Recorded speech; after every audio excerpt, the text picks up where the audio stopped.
ఓం నమ శివాయ శ్రీమాత్రే నమ. మిత్రులకి శ్రేయోభిలాషులకి అలాగే నన్ను ఇంతగా ఆదరిస్తున్న యూట్యూబ్ ప్రేక్షకులందరికీ కూడా పేరు పేరు ధన్యవాదాలు. మిత్రులరా, మీ అందరికీ కూడా ఆ పరాదేవత ఎల్లవెల్లలా మీతో ఉండి మీ మనోవాంఛ నెరవేర్చాలని మనస్ఫూర్తిగా కోరుకుంటున్నాను.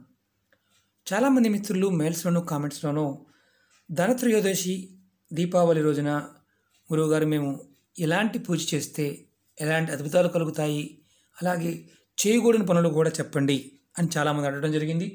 మనం ఈరోజు చెప్పుకో ఉపాయం, ధనత్రయోదశి రోజున అలాగే దీపావళి రోజున ఒక 4 వస్తువులు దానంగా కానీ లేదా గిఫ్ట్గా ఇవ్వకూడదు. వాటి గురించి తెలుసుకుందాం. ఇవి ఇస్తే జరిగే ఎలాంటి పరిణామాలు జరుగుతాయి, ఇవ్వడం వల్ల కలిగే నష్టాలేంటి, వాటి గురించి కూడా మీకు వివరిస్తాను.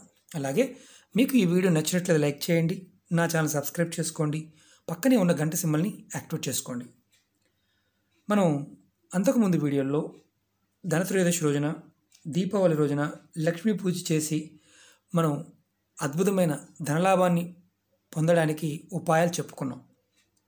అలాగే కొన్ని వస్తువులు తెచ్చుకోవాలని చెప్పుకున్నాం, కొన్ని వస్తువులు కొనకూడదు, తెచ్చుకోకూడదని కూడా చెప్పుకున్నాం.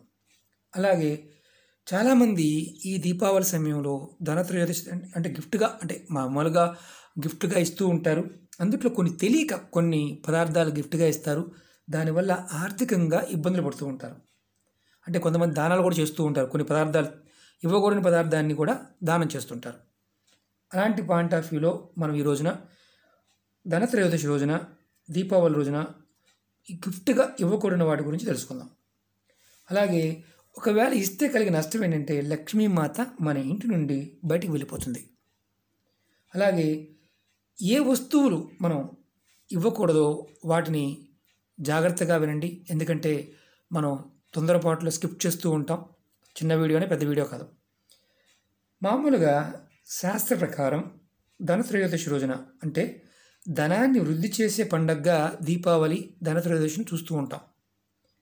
అలాగే లక్ష్మీమాత, గణపతి పటం, ఇలాంటి పటాన్ని పొరపాటున ఎవరికీ కూడా మీరు గిఫ్ట్గా ఇవ్వవద్దు.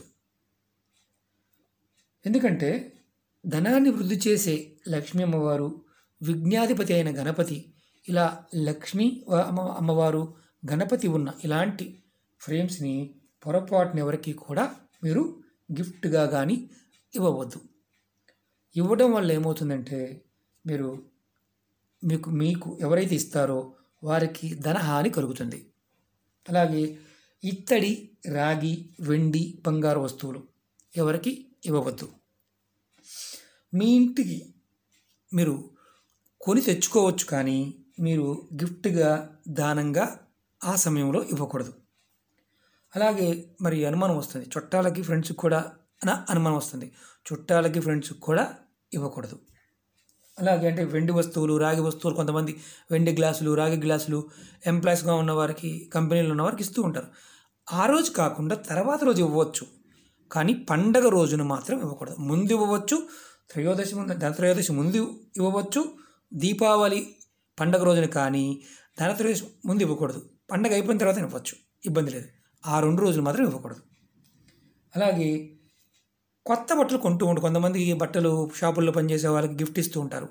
ఆ సమయంలో ఆ రోజున వ్యాపార సంస్థల్లో ఉన్నవారు, షాపుల్లో ఉన్నవారు ఎర్రటి బట్టలు అంటే రెడ్ కలర్లో ఉండే వస్త్రాలను మాత్రం కొని గిఫ్ట్గా ఇవ్వవద్దు.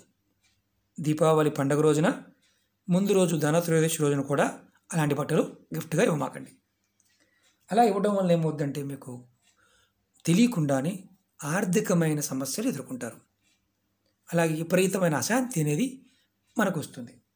అలాగే కొంతమంది డబ్బులు కూడా, అంటే ధనత్రయోదశి రోజున, దీపావళి రోజున డబ్బులు కూడా అప్పుగా కూడా ఇవ్వవద్దు. కొంతమంది చేవదులు కూడా తీసుకుంటూ ఉంటారు, చేవదులు కూడా ఇవ్వవద్దు.